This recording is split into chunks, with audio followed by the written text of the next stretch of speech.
Ambassador Sarah Chen stepped off the transport shuttle and looked around the massive space station. The council station was bigger than any human city. It floated in space near a huge gas planet called Valdris Prime. The station had 12 sections, one for each alien species that ruled the galaxy. Sarah had trained for this moment, her whole life. She was Earth's best diplomat. She spoke 15 human languages and had learned 3 alien ones in the past 6 months. Today she would ask the Galactic Council to let humanity join their group. The Council had ruled the galaxy for thousands of years. 12 different alien species worked together to keep peace between the stars. They had technology that humans could barely understand. Their ships could travel faster than light without using the noisy fusion engines that human ships needed. Sarah walked through the station's halls. The gravity felt strange, lighter than Earth but heavier than Mars. Alien beings floated, crawled, and walked past her. Some looked like giant insects. Others seemed to be made of crystal or gas. A few looked almost human but with extra arms or different colored skin. The council chamber was enormous. 12 platforms surrounded a center circle where Sarah would stand. Each platform held a different type of alien. Sarah recognized them from her studies. The Zephyrians sat on the highest platform. They looked like living diamonds, their crystal bodies catching and reflecting light. They were the oldest species in the council. They had been alive when human ancestors were still learning to make fire. Below them sat the Craxi. They looked like giant ants but stood on 2 legs and had 4 arms. Their black eyes never blinked. They ran the galaxy's military forces. The Valdorians were harder to see. They looked like moving clouds of purple gas. Sarah knew they could read minds. The thought made her nervous. Other aliens filled the remaining platforms. The Parathi looked like living flames contained in metal suits. The Nexari had green skin and tentacles instead of hair. Each species was stranger than the last. Sarah walked to the center circle. Her footsteps echoed in the huge chamber. She wore her best diplomatic uniform, dark blue with gold trim. The flag of Earth was sewn on her shoulder. "I am Ambassador Sarah Chen," she said. Her voice was clear and strong. "I speak for the people of Earth and all human colonies. We asked to join the Galactic Council as equals." A sound like breaking glass came from the Zephyrian platform. Sarah realized it was laughter. "Equals?" The Zephyrian Chancellor's voice sounded like wind through crystal caves. "Your species has existed for what, 200,000 years? We have ruled for 10 million. Your people still fight wars over pieces of land. You live for barely 100 years. What could such short-lived creatures offer this council?" Sarah felt anger rise in her chest, but she kept her voice calm. "We offer fresh ideas. Humans have created art, music, and literature that moves the soul. We have made scientific discoveries in centuries that took other species millennia. We adapt quickly to new situations." "Adapt?" The Craxi representative's voice buzzed like an angry insect. "You mean you make war? Your planet's history is nothing but violence and destruction." "We have had wars," Sarah admitted, "but we have also shown great compassion. Humans will risk their lives to save strangers. We explore space not to conquer but to learn. We seek knowledge and friendship among the stars." The purple gas that was the Valdorian delegate began to swirl faster. "Let us see what this human truly thinks." Before Sarah could react, something invaded her mind. It felt like ice-cold fingers digging through her memories. She tried to resist, but the alien presence was too strong. Her memories flashed before the entire council. They saw human wars, the trenches of World War I, the atomic bombs of World War II, the cyber conflicts of the 22nd century. But they also saw acts of incredible kindness, doctors working without pay in refugee camps, soldiers throwing themselves on grenades to save their comrades, parents giving their lives for children they barely knew. They saw human art that brought tears to alien eyes, music that made crystalline beings sing, stories of hope that lifted spirits across the galaxy. The Valdorian pulled out of Sarah's mind, leaving her dizzy and angry. "Fascinating," the gas being said. "Such chaos, such violence mixed with strange beauty, but ultimately too dangerous for civilized society." "Dangerous?" Sarah's voice rose. She could not stay calm anymore. "You want to talk about dangerous? You just invaded my mind without permission. On Earth, we call that assault." The council chambers fell silent. No one had ever spoken to the Valdorians that way. The Zephyrian Chancellor's crystal body flashed bright red. "This proves our point. Humans are too aggressive, too quick to anger. The galaxy has been peaceful for 4,000 years. We will not risk that peace for a species that solves problems with violence. We don't solve problems with violence, Sarah said. We solve them with determination. When other species would give up, humans find another way. When others say something is impossible, we prove them wrong. Yes, we have made mistakes, but we learn from them. We become better. Better? The Parathi delegate's voice crackled like fire. You polluted your own planet. You nearly destroyed yourselves with nuclear weapons. You created machines smarter than yourselves and almost lost control of them. What makes you think you deserve a place among civilized beings? Sarah looked around the chamber. She saw fear in their alien eyes. They were afraid of humanity's potential, afraid of change, afraid of losing their comfortable control over the galaxy. Because, she said quietly, we never stop trying to be better than we are. The council members spoke among themselves in their various languages. Crystals chimed, insects buzzed, and gas swirled. Finally, the Zephyrian chancellor spoke. The decision is unanimous. Humanity is too young, too violent, and too unpredictable for membership in the Galactic Council. You will return to your home system and remain there. Any attempt to expand beyond your current colonies will be met with force. That's not fair, Sarah said. You haven't given us a real chance. We have seen enough, the Chancellor replied. Guards, escort the human to her ship. Wait, Sarah called out. At least let me explain why you're wrong.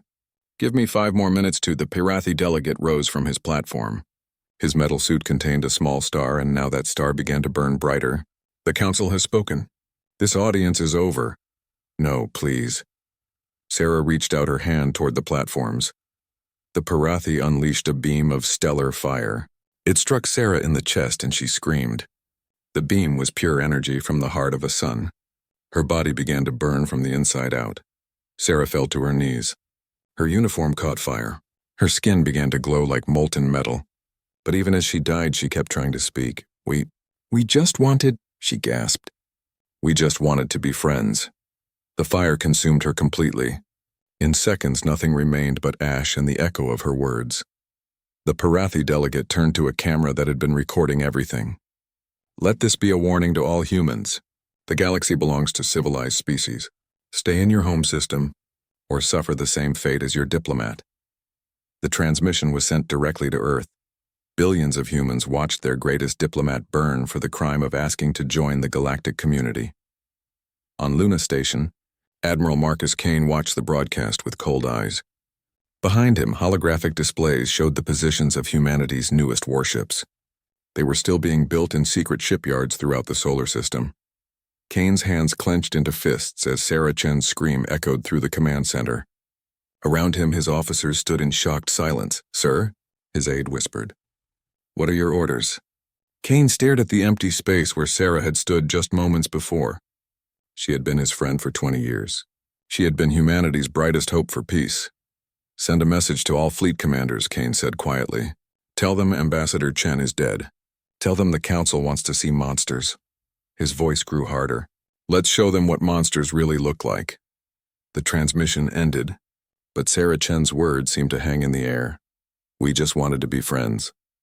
Now humanity would have to find another way to earn their place among the stars. The news of Sarah Chen's death spread across Earth like wildfire. Within hours, every human on the planet and in the colonies had seen the recording. They watched their diplomat burn while asking for friendship. They heard her final words, asking only to understand. In Beijing, President Martinez of the Earth Federation called an emergency meeting. World leaders who had been arguing for decades suddenly found themselves united by grief and rage.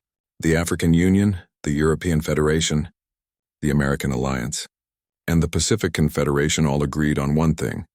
The Galactic Council had made a terrible mistake. They killed her for asking to join them, President Martinez said to the assembled leaders. Her voice shook with anger. Sarah Chen was the best of us.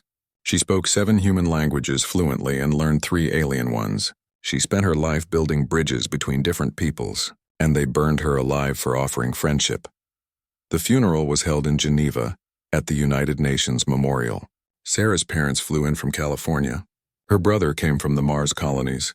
Her nephew, Wei Lin, took leave from his post as a starship commander. 2 billion people watched the ceremony on live television. Another billion attended virtual memorial services in their local communities. The human species had never been so united in grief. Sarah's father, an old man with tears in his eyes, spoke to the crowd. My daughter believed that all intelligent beings could learn to understand each other. She died believing in the good in every creature, even the ones who killed her. I hope someday she will be proven right. But the time for belief was ending. The time for action had begun.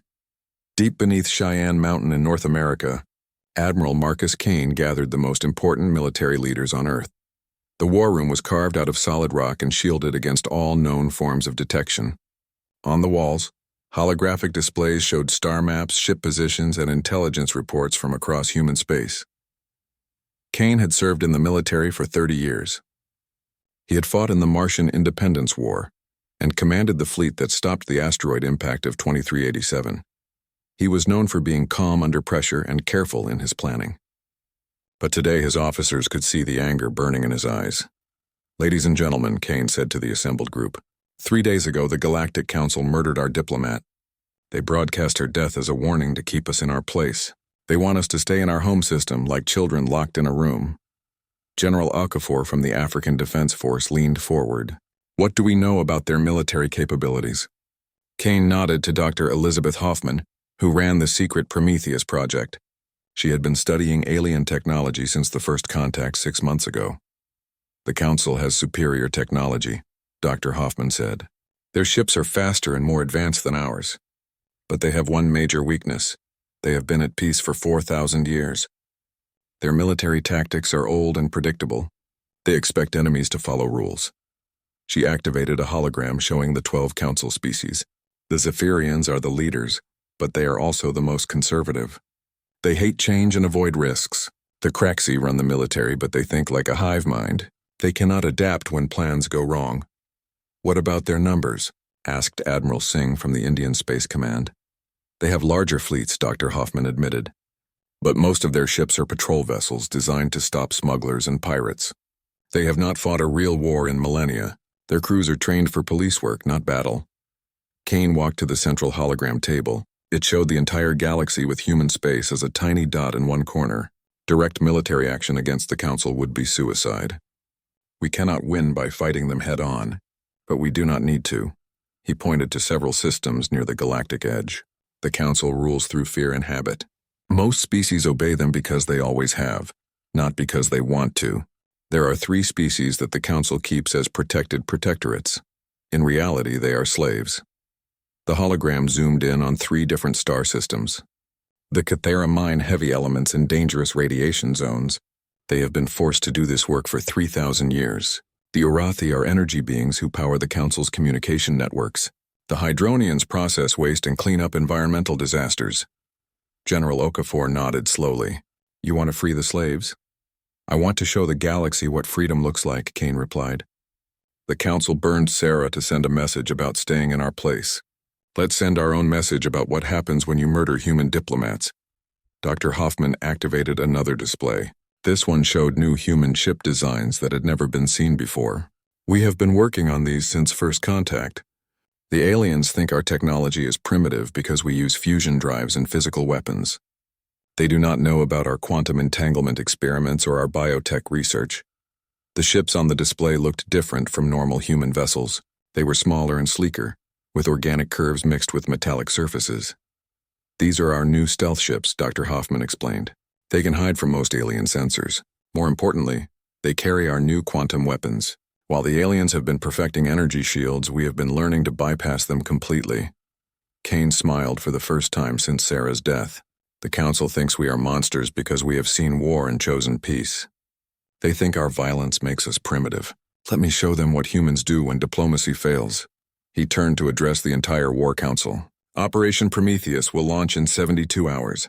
12 ships, each targeting a different Council world. But we are not going to attack military bases or government centers. We are going to free every slave species we can find. Admiral Singh raised a concern. If we attack Council territories, they will retaliate against Earth. Will they? Kane asked. Think about it. They burned our diplomat to show the galaxy they were strong. If they attack Earth now, it proves we were never the real threat. It proves they are the monsters, not us. Commander Torres from the Luna Defense Force looked worried. And if you are wrong? If they do attack Earth? Kane's expression hardened. Then we will discover what 12 billion angry humans can accomplish when they have nothing left to lose. But I do not think it will come to that. The Council wants to maintain their image as protectors and peacekeepers. Genocide does not fit that image. Dr. Hoffman spoke up again. There is something else you should know. Our intelligence suggests that not all Council species supported burning Ambassador Chen. The Nexari voted against it. So did the Altarians and the Hegemony. The decision was made by the 7 eldest species. Interesting, Kane mused. So we might have potential allies within the Council itself. Over the next few days, the plan took shape. Each stealth ship would carry a small crew of volunteers. They would not be told to start a war. Instead, they would offer freedom to any species that wanted it. They would show oppressed aliens that the Council's power was not absolute. Captain Rivera volunteered to lead the mission to the Cathara mining worlds. Commander Wei Lin, Sarah's nephew, asked specifically to target the Orathi communication stations. Lieutenant Commander Jackson requested the Hydronians' cleanup operations. On the morning of the launch, Kane gathered all the ship commanders in the briefing room. These men and women would carry humanity's response to the Council's message. Remember, Kane told them, we are not conquerors. We are liberators. We do not want to rule the galaxy. We want to free it. Every species you encounter should be given a choice. Stay with the Council or join us in building something better. Captain Rivera asked, what if the Council sends warships to stop us? Kane smiled grimly. Then we give them the war they seem to want. But on our terms, not theirs. The 12 ships launched from hidden bases throughout the solar system. They were invisible to most sensors and faster than anything humans had built before. Each carried quantum weapons that could penetrate alien shields and small crews trained in liberation tactics rather than conquest. As the ships disappeared into hyperspace, Kane remained in the command center. He looked at Sarah Chen's official portrait on the wall. She had believed in diplomacy until the very end. I am sorry, Sarah, he said quietly. You tried to build bridges. Now we have to tear down walls. An aide approached with a message from Earth's government. Sir, the President wants to know if you really think this will work. Kane turned back to the star maps showing the positions of human ships spread across the galaxy. For the first time since Sarah's death, he felt hope. Tell the President that Sarah Chen's death just changed the balance of power in this galaxy. The Council wanted to see what human monsters look like. Now they are about to find out we are not the monsters in this story. The war for galactic freedom had begun. The human stealth ships struck at 12 different worlds across the galaxy on the same day. But they did not attack military bases or government buildings. Instead, they went to places the Council preferred to hide from the rest of the galaxy. Captain Rivera's ship, the Defiance, dropped out of hyperspace near Cathara Prime. The planet looked dead from orbit, gray and lifeless under the light of a dying red star. But Rivera knew that billions of beings lived beneath its surface, mining radioactive elements that would kill most other species. The Cathara were silicon-based life forms that looked like living crystals.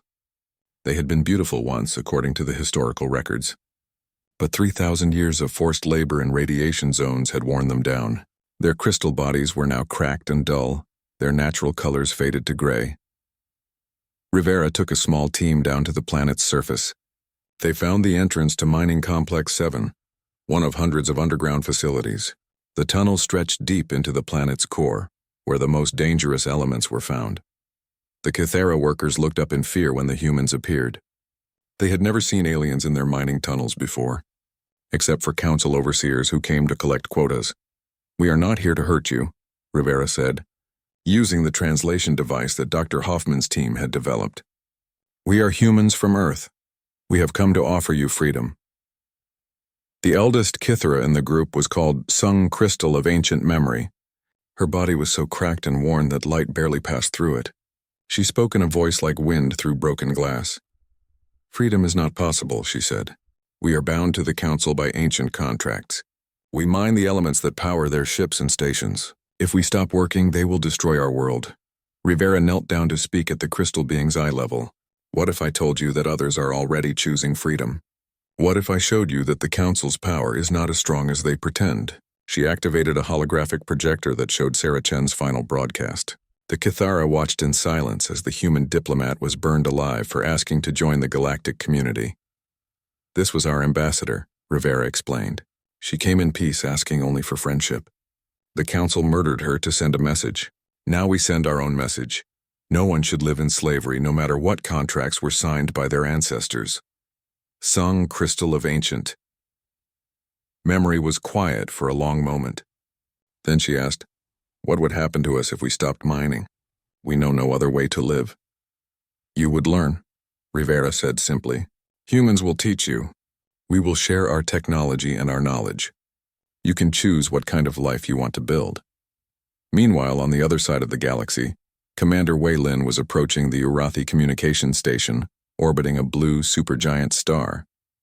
The station was enormous, a city-sized structure that processed information for half the galaxy. The Urathi were beings made of pure energy. They had been captured centuries ago and forced to power the Council's communication networks with their own life force. They existed as glowing patterns of light trapped in crystalline containment fields. Wei Lin's team docked with the station without resistance. The few Council overseers on board were easily overwhelmed. They had not expected anyone to attack a communication facility.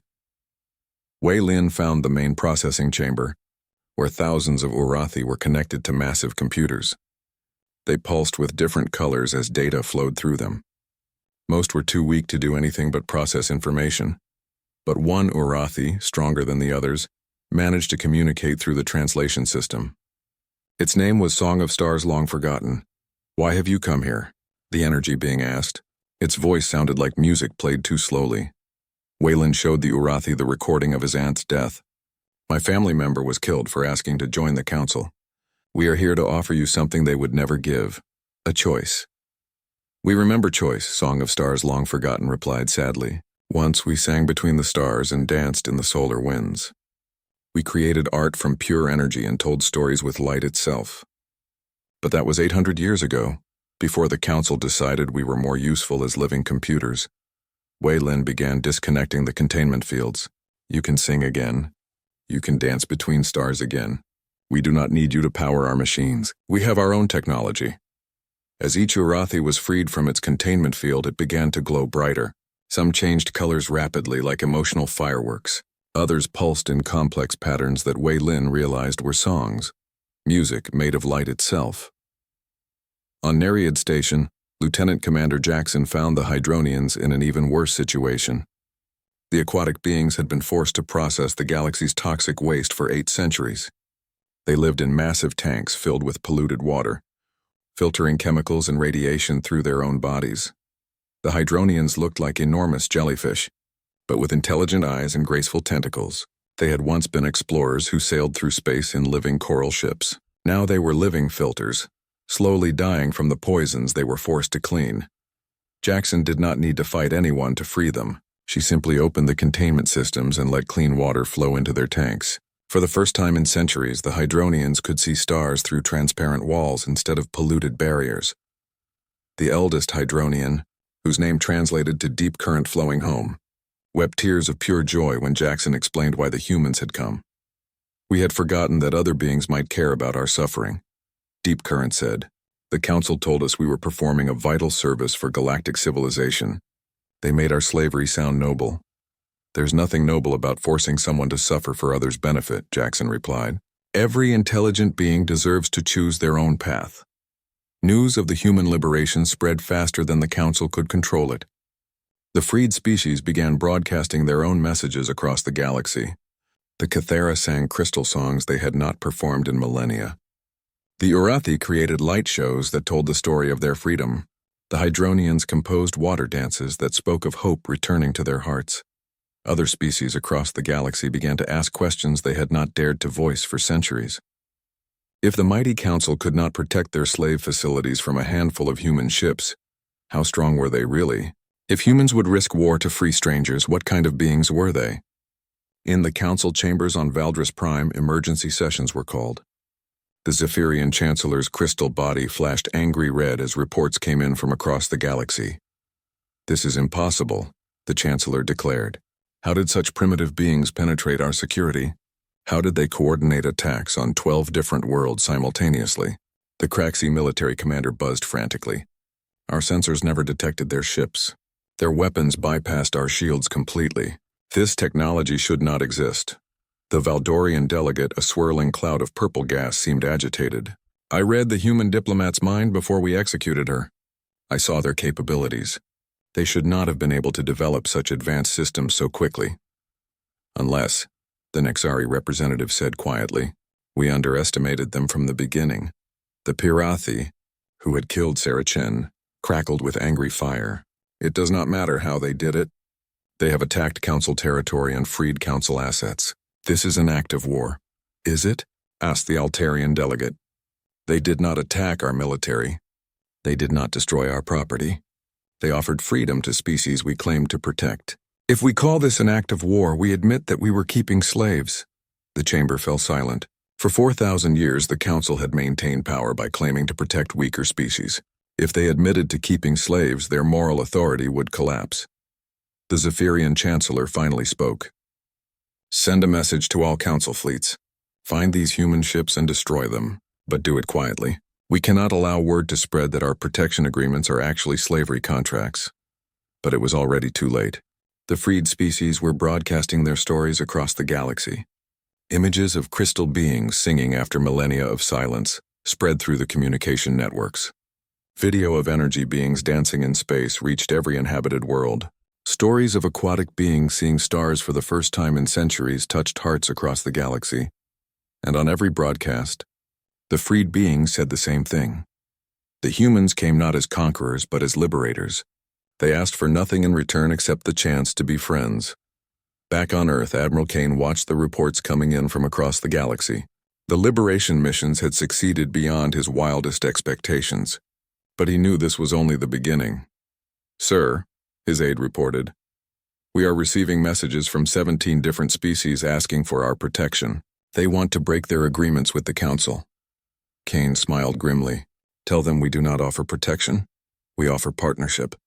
Any species that wants to join us will be treated as equals, not subjects. The galaxy was changing. For the first time in 4,000 years, beings across the stars were choosing freedom over security. The Council's grip on power was starting to slip.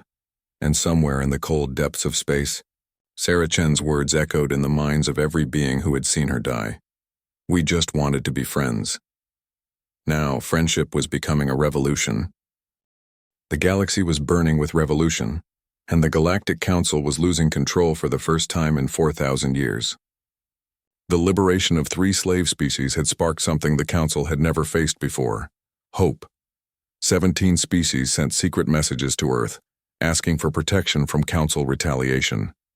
23 others began questioning their protection agreements publicly. The Kithra crystal songs could be heard on worlds hundreds of light years away. The Orathi light dances painted stories of freedom across space itself. The Hydronians' water poems spoke of currents flowing toward liberty. In the Council chambers, panic was setting in. Chancellor Zixithera of the Zephyrians called an emergency war council. His crystal body flickered between angry red and fearful, yellow as reports flooded in from across the galaxy. The humans have destroyed 4,000 years of stability in less than a week, the Chancellor declared. Their ships appear from nowhere, bypass our best defenses, and vanish before our forces can respond. This cannot continue. General Hextalk of the Craxi military paced back and forth on his platform. His insect-like body twitched with agitation. My fleets are spread too thin. Every time we move ships to hunt the humans, 3 more species declare independence. We are fighting a war on 50 fronts. It is worse than that, added the Valdorian mind reader, its purple gas form swirling rapidly. I have been monitoring communication networks. The freed species are not just celebrating their freedom, they are teaching others how to break their own chains. The humans did not just free slaves, they started a revolution. The Pirathi delegate, whose flames had killed Sarah Chen, crackled with frustrated energy. Then we end this revolution the way we began it, with fire. We burn their homeworld. We show the galaxy what happens to species that challenge the Council. And prove that we are the monsters? The Nexari representative's tentacles writhed in disagreement. If we destroy Earth, we become everything the humans claim we are. Every species in the galaxy will know that our peace is built on the threat of genocide. The Zephyrian Chancellor's body flashed bright white, a sign of decision. Enough debate.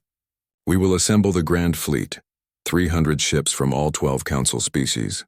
We will find the human fleet and destroy it completely. Then we will blockade their home system until they surrender. And if they refuse to surrender? Asked the Altarian delegate quietly. The Chancellor's crystal form turned dark red. Then Earth burns, and every species in the galaxy learns what happens to those who defy the Council. Meanwhile, Admiral Kane was not waiting for the Council to act. His intelligence networks had intercepted Council communications. He knew a massive fleet was being assembled. More importantly, he knew where it would strike first. The Council expected to find scattered human ships hiding throughout the galaxy. Instead, Kane had positioned humanity's main fleet in the Tau Ceti system, directly between Council space and the newly liberated worlds. Kane stood on the bridge of the flagship Retribution, watching his battle formation take shape. But this was unlike any fleet in galactic history. Human ships flew alongside Cathera crystal vessels that sparkled like diamonds in the void. Orathi energy beings danced between the ships, their light forms providing communication and coordination. Hydronian coral ships moved like living creatures through the water-filled sections of space. Captain Rivera approached from her position on the Defiance. Admiral, we have confirmation. The Council fleet has left Valdris Prime. 300 ships, including their most advanced battlecruisers. Kane nodded. How long until they reach us? 6 hours at their current speed. Kane activated the fleet communication system. His voice reached every ship in the Liberation Fleet, human vessels, freed alien allies, and the growing number of species who had joined their cause. Today, we face the might of the Galactic Council, Kane said. They come with superior numbers and advanced technology. They come believing that fear and tradition will carry the day. They are wrong. He paused, looking out at the mixed fleet surrounding his ship. Beings who had been slaves a week ago were now preparing to fight for their freedom. The Council burned our Diplomat for asking to join their civilization. They thought that would end our involvement in galactic affairs. Instead, they gave us a reason to tear down everything they have built on the backs of the oppressed. Kane's voice grew harder. We are not here to conquer. We are here to liberate. Every being in this fleet chose to be here. Every ship fights by their own free will. That is something the Council has forgotten. The power of choice. When the Council fleet dropped out of hyperspace, they found something they had never encountered in millennia. Of rule, organized resistance. The human-led Liberation Fleet was arranged in a defensive formation around the gas giant Tau Ceti. But it was not the desperate last stand the Council had expected. This was a coordinated battle fleet with ships from dozens of species working together. Admiral Vextar of the Council forces opened communications with the enemy fleet. His Craxi features showed confusion and anger. Surrender immediately, Vextar demanded. You are outnumbered 3-1. Your primitive technology cannot stand against the combined might of the Council. Kane's response was broadcast to every ship on both sides of the battle. We have seen what your might accomplishes, Admiral. It burns diplomats and enslaves entire species. Today, you learn what happens when free beings fight for their freedom. The battle began with the Council fleet's traditional tactics, coordinated energy weapon strikes designed to overwhelm enemy shields. But the Liberation Fleet did not fight like any enemy the Council had faced before. Human quantum weapons bypassed energy shields completely, striking directly at ship hulls. Cathera crystal vessels proved almost impossible to destroy. Their living crystal hulls absorbed energy weapon fire and grew stronger. Orathi energy beings phased in and out of normal space, appearing inside Council ships to disable systems from within. The Hydronian coral ships were perhaps the most surprising. For centuries, they had been forced to filter toxic waste. This had made them immune to most Council weapons. Energy beams that should have vaporized. Their organic hulls instead seemed to make them glow, brighter. But the real shock came when Admiral Kane did something no galactic commander had attempted. In 4,000 years, the Cathera heavy cruiser, Singing Stone, was badly damaged by Council fire. Its crystal hull was cracking and the ship was losing power. In the rigid tactical thinking of the Council, damaged ships were abandoned to save the fleet. Kane ordered the Retribution to move between the Council fleet and the damaged Cathera ship. His massive battleship took direct hits from dozens of Council weapons, shields collapsing under the assault. "Admiral," Captain Rivera called over the communication system. "The Retribution is taking too much damage." "Pull back." "Negative," Kane replied. "We do not abandon our allies." Kane's flagship continued to shield the Kythera ship, while human repair drones worked to fix the crystal hull. The Admiral's willingness to sacrifice his own ship to save allies completely baffled the Council forces. Admiral Vextar stared at his tactical displays in confusion. Why would they risk their command ship to save one damaged vessel? It makes no tactical sense. His tactical officer, a young Craxi officer, looked equally puzzled. Their commander is either insane or operating under principles we do not understand. The confusion spread through the Council fleet. Their battle algorithms were designed for enemies who fought logically, who sacrificed weaker ships to save stronger ones, who retreated when odds turned against them, who followed predictable patterns. But the Liberation fleet fought with something the Council had forgotten existed: sacrifice for principles, rather than tactical advantage. When a human destroyer moved to protect damaged Urathi energy beings, Council ships hesitated, unsure how to respond to such illogical behavior. When Kythera crystal ships formed protective barriers around weaker vessels, Council tactical computers began giving contradictory orders. The tide of battle turned when the freed species began demonstrating abilities the Council had suppressed for centuries.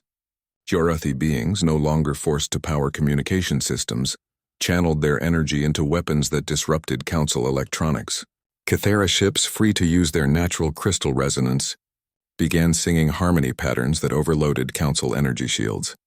Admiral Kane opened a general communication channel to both fleets. "Admiral Vextar," Kane said, "your ships are breaking formation. Your tactical systems are failing. Do you know why?" Vextar's mandibles clicked in frustration. "Your technology is unknown to us. Your tactics make no sense." "Our tactics are simple," Kane replied. "We fight for each other instead of for conquest. We protect the weak instead of abandoning them. We choose sacrifice over surrender." Kane paused. "These are not tactics, Admiral. This is what free beings do when they stand together." The Council fleet began to retreat, but Kane made a decision that would be remembered throughout galactic history. Instead of pursuing and destroying the fleeing ships, he ordered his fleet to stop. "Let them go," Kane commanded. "Sir?" Captain Rivera questioned. "We could destroy half their fleet." "We could," Kane agreed. "But we are not here to slaughter. We are here to free the oppressed and protect the innocent." 6 months had passed since the Battle of Tau Ceti, and the galaxy had changed beyond recognition. The defeat of the Council's Grand Fleet had shattered their authority across dozens of star systems. 4 Council species had completely withdrawn from galactic politics. 3 others had formed their own confederation, rejecting the ancient hierarchy that had ruled for millennia. But the remaining 5 species, the Zephyrians, Craxi, Valdorians, Pirathi, and Nexari, still controlled the core worlds. They ruled through fear and habit, clinging to power as their empire crumbled around them. Admiral Kane stood in the observation deck of the new station orbiting Libertas Prime, the capital world of the growing Federation of Free Worlds. Through the transparent walls, he could see ships from 47 different species docked at the station. Kythera crystal vessels sparkled next to human battleships. Urathi energy beings danced between Hydronian coral ships. Species that had been enemies for centuries now worked together as equals. But Kane felt no satisfaction. The war was not over. It might never be over. "Admiral," Captain Rivera approached with a datapad, "we have received another formal challenge from the remaining Council species. They demand that we meet them in single combat to determine the fate of the galaxy." Kane almost smiled. "Single combat? Do they think this is some ancient legend?" "Actually, sir, I think they are desperate. Our intelligence reports suggest they are running out of options. Half their member species have either joined us or declared neutrality. Their military is demoralized after Tau Ceti. This challenge might be their last attempt to maintain some dignity in defeat." Kane studied the formal message from the Council. It was written in the ancient diplomatic language that had been used for treaties for thousands of years. The terms were simple. 1 ship from each side would meet at a neutral location. The winner would determine the future structure of galactic civilization. "It is obviously a trap," Rivera said. "They know they cannot defeat our full fleet, so they want to isolate us. Kane nodded. Of course it is a trap. But it is also an opportunity. He turned to face his captain. What do you think would happen if we refuse their challenge? Rivera considered carefully. They would claim we are cowards. Some species might believe them. Others might think we are afraid to face them alone. And if we accept, we risk everything on a single battle. If we lose, the freedom movement might collapse. Kane walked to the viewing port again, looking out at the mixed fleet of free worlds. Somewhere out there, Sarah Chen's nephew Wei Lin was commanding a patrol of liberated Urathi. The crystal beings she had tried to protect were now protecting others in turn. There is something else to consider, Kane said quietly. The Council still believes in the old ways. That might makes right that the strong should rule the weak. If we defeat them in their own style of combat, we prove that freedom is stronger than tyranny even by their own measure. Kane made his decision.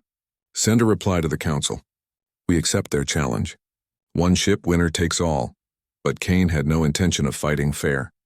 2 weeks later, a single human ship approached the neutral zone near the ancient Council homeworld of Valdris Prime. The ship was not the massive battleship the Council expected. Instead, it was a modest diplomatic vessel, the same class of ship that had carried Sarah Chen to her death. Chancellor Zixothera of the Zephyrians watched from his crystal palace as the human ship approached. Around him, the remaining Council leaders prepared for what they believed would be their final victory. One small ship, the Parathi delegate crackled with amusement. The humans have either given up or they are more foolish than we thought. The Craxi General Hextalk buzzed agreement. Our battle cruiser will destroy them in minutes. Then we can broadcast their defeat to every species in the galaxy. But when the human ship reached the designated coordinates, something unexpected happened. The ship did not power up weapons or raise shields. Instead, it broadcast a message on all frequencies. Admiral Kane appeared on screens throughout the galaxy. He stood not on the bridge of a warship, but in a simple diplomatic chamber. Behind him were representatives from every species in the Federation of Free Worlds. People of the galaxy, Kane began. 6 months ago, the Galactic Council burned our diplomat, Sarah Chen, for the crime of asking for friendship. Today we return to finish the conversation she started. The Council battlecruiser powered up its weapons, but Kane continued speaking. The Council challenges us to single combat to determine the future of galactic civilization. They believe that strength determines right, that superior weapons prove superior worth. Today we will show them what true strength looks like. Kane stepped aside and another figure moved into view. It was impossible. Sarah Chen stood before the cameras alive and unharmed. I am Sarah Chen, she said simply. Reports of my death have been greatly exaggerated. Across the galaxy, billions of beings stared in shock. The Council leaders felt their crystal forms crack with disbelief. The Parathi who had killed her flickered in confusion. How? Chancellor Zixothera whispered. Sarah Chen smiled. The real question is why you believed I was dead. She gestured and the image expanded to show the full diplomatic chamber. 6 months ago, you watched a human burn on this very station. But that was not me. That was a holographic projection combined with advanced special effects. Kane stepped back into view. We knew the Council would react with violence to any request for membership. So we prepared. Dr. Hoffman's team created a perfect hologram of Ambassador Chen, advanced enough to fool even telepathic scans. We wanted to see what the Council would do when faced with a simple request for friendship. The truth began to sink in across the galaxy. The Council had not killed a real person. They had burned a holographic projection, but they had done so willingly, believing they were committing murder. You see, Sarah Chen continued, we needed the galaxy to see the Council's true nature. For 4,000 years, they have maintained power through fear and intimidation. They rule by convincing everyone that their protection is necessary. But when faced with a simple request for friendship, their first response was murder. Kane looked directly into the camera. The question is not whether the Council's weapons can destroy our ship. Of course they can. The question is what kind of civilization wants leaders who would burn a diplomat for asking to be friends. The Council battlecruiser fired its main weapons. Stellar fire reached across space toward the human diplomatic vessel. But the ship did not explode. Instead, the energy beams passed harmlessly through it. Another hologram. Another trick. Kane's voice continued broadcasting from somewhere else entirely. The real question facing our galaxy is not who has the stronger weapons. It is what kind of future we want to build together. Images began appearing on screens throughout the galaxy. They showed the Federation worlds, species working together as equals, former enemies building new civilizations side by side, children of different species playing together in parks that spanned multiple environments. This is what Sarah Chen was trying to offer you 6 months ago, Kane said. Not conquest, not dominance, but partnership. The chance to build something better together. Chancellor Zixthara activated his emergency communicator, trying to coordinate a response, but his message was intercepted and broadcast to the entire galaxy. Find their real fleet, the Chancellor screamed. Destroy every human ship. Burn their homeworld. Show the galaxy what happens to species that humiliate the Council. The transmission cut off, but the damage was done. Every being in the galaxy had heard the Council leader ordering genocide in response to embarrassment. Sarah Chen's voice filled the silence that followed. This is the choice our galaxy faces today. We can continue to live under leaders who respond to friendship with murder and embarrassment with genocide, or we can choose something better. She paused, looking directly at the camera. The Federation of Free Worlds offers membership to any species that wants it. Not as subjects, not as protected assets, but as equals. We offer the chance to build a civilization based on choice rather than fear. The response was immediate. Across the galaxy, species that had been neutral began broadcasting their intention to join the Federation. Even some Council worlds declared independence and asked for Federation protection. But most importantly, representatives from 3 of the remaining Council species, the Nexari, Altarians, and Hegemony, sent secret messages expressing their desire to negotiate. The war was not won by superior weapons or tactical brilliance. It was won by showing the galaxy a better choice. 1 year later, Admiral Kane stood in the same observation deck, but now he wore the uniform of a Federation admiral rather than a human one. Through the transparent walls, he watched as representatives from 89 different species worked together to draft the Articles of Galactic Government. Sarah Chen approached, carrying a datapad with the final draft of what history would call the Chen Accords. It is finished, she said. Every species in the Federation has equal representation. No species can be forced to join or forced to stay. Conflicts will be resolved through mediation rather than force. Kane nodded. And the remaining Council species? The Nexari, Altarians, and Hegemony have agreed to join as probationary members.